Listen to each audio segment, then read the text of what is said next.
माता पार्वती की गोद भराई की रस्म संपन्न होने के पश्चात स्वर्ग में देवराज इंद्र ने वरुण देव, यक्ष और गंधर्वों से प्रसन्नता व्यक्त करते हुए कहा कि माता पार्वती की गोद भराई का महोत्सव बहुत ही धूमधाम से संपन्न हुआ है। कैसे हुआ था भगवान कार्तिकेय का अपहरण? जानिए इस रोचक कथा के बारे में। भगवान कार्तिकेय। माता पार्वती की गोद भराई की रस्म संपन्न होने के पश्चात स्वर्ग में देवराज इंद्र ने वरुण देव, यक्ष और गंधर्वों से प्रसन्नता व्यक्त करते हुए कहा कि माता पार्वती की गोद भराई का महोत्सव बहुत ही धूमधाम से संपन्न हुआ है। परंतु साथ ही इंद्रदेव ने चिंता व्यक्त की कि ताड़कासुर ने अनेक बार माता पार्वती के वध का प्रयास कर चुका है और अब तो उसके इस प्रकार के प्रयास निरंतर होंगे, क्योंकि माता पार्वती के गर्भ से उसका काल जन्म लेने वाला है। इंद्रदेव ने कहा कि 5 देवता गुप्त रूप से कैलाश जाएंगे और दृष्टि रखेंगे कि ताड़कासुर माता पार्वती तक न पहुंच पाए। तब 5 देवता 5 कबूतरों का रूप लेकर कैलाश पर विचरण करने लगे। जब इन कबूतरों को महादेव और माता पार्वती ने देखा तो वो आश्चर्य में पड़ गए कि अचानक ये कैलाश पर कबूतर कहां से आए। पांचों ने अपना वास्तविक रूप दिखाकर भगवान शिव और माता पार्वती को प्रणाम किया और अपने वहां उपस्थित होने का कारण बताया।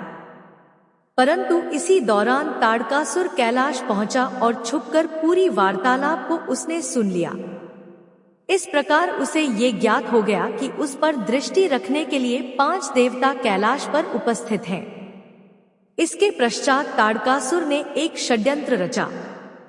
तो आइए जानते हैं कि ये षड्यंत्र क्या था और इसका आरंभ कैसे हुआ। ये महादेव और पार्वती पुत्र कार्तिकेय के जन्म का समय था। महाराजा हिमालय और उनकी पत्नी कैलाश जाने की तैयारी कर रहे थे। उन्होंने अपने साथ निर्मला नाम की दाई को भी ले जाने का निश्चय किया। इन्हें निर्मला दाई के नाम से जाना जाता था। यही निर्मला दाई माता पार्वती के जन्म के समय में भी थी।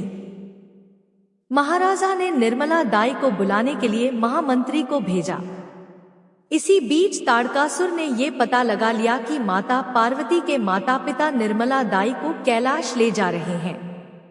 महामंत्री के पहुंचने से पूर्व ताड़कासुर निर्मला दाई की कुटिया में पहुंचा और उनका वध करके स्वयं उनका रूप धारण कर लिया और इस प्रकार निर्मला दाई के रूप में ताड़कासुर कैलाश पहुंच गया और बच्चे का जन्म होते ही ताड़कासुर ने उसे गोद में उठाते हुए माता पार्वती को आराम करने के लिए कहा।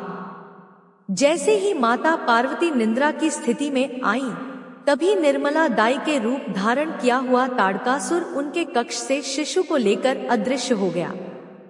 कुछ समय पश्चात जब माता पार्वती नींद से जागी तो शिशु को वहां न देख चिंतित हो उठी। माता पार्वती समझ गई थी कि उनके पुत्र को ताड़कासुर ही ले गया है। उन्होंने घोषणा की कि अगर मेरा पुत्र नहीं मिला तो मैं संपूर्ण सृष्टि को अपने क्रोधाग्नि में भस्म कर दूंगी। माता पार्वती को इतना विचलित देख भगवान ब्रह्मा और भगवान विष्णु कैलाश पधारे और भगवान विष्णु जी ने माता पार्वती जी से कहा, आप चिंतित न हो। ब्रह्मा जी की भविष्यवाणी है कि आपका यही पुत्र 7 मास की आयु में ताड़कासुर का वध करेगा। उधर ताड़कासुर ने इस बालक को हिमालय की शिखर से नीचे फेंक दिया।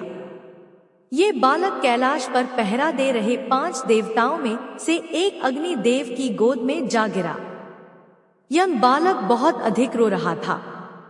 इस रोते हुए बालक की आवाज सुनकर वहां देवी गंगा पहुंची और बालक को अपने साथ ले गई। माता गंगा बालक को रोता देख समझ गई थी कि बालक भूखा है, इसलिए उन्होंने कृतिकाओं का स्मरण किया। तब इन कृतिकाओं ने बालक को स्तनपान करा के शांत किया। क्योंकि बालक ने पहली बार कृतिकाओं का स्तनपान किया, इसलिए देवी गंगा ने इस बालक नाम कार्तिकेय रखा। ताड़कासुर को विश्वास हो गया था कि उस बालक की मृत्यु हो चुकी है, इसलिए उसने अपने महल में उत्सव मनाने की घोषणा की, क्योंकि उसका वध करने वाला पूरे ब्रह्मांड में अब कोई नहीं था। उधर अग्निदेव की भेंट इंद्रदेव से हुई तब देवराज ने इस दुर्घटना की जानकारी अग्निदेव को दी। तब अग्निदेव ने बताया कि एक बालक उनकी गोद में आकर गिरा था। दूसरी ओर बालक की खोज कर रहे वीरभद्र की भेंट देवी गंगा से हुई और वीरभद्र ने पूरी स्थिति के विषय में माता गंगा को सूचना दी। उसी क्षण इंद्रदेव और अग्निदेव भी वहां पहुंचे और उस बालक का सत्य बताते हुए कहा कि ये देवी गंगा की बहन पार्वती का पुत्र है। ये सुन गंगा प्रसन्नचित्त हो उठीं और वो सभी कैलाश की ओर प्रस्थान कर गए।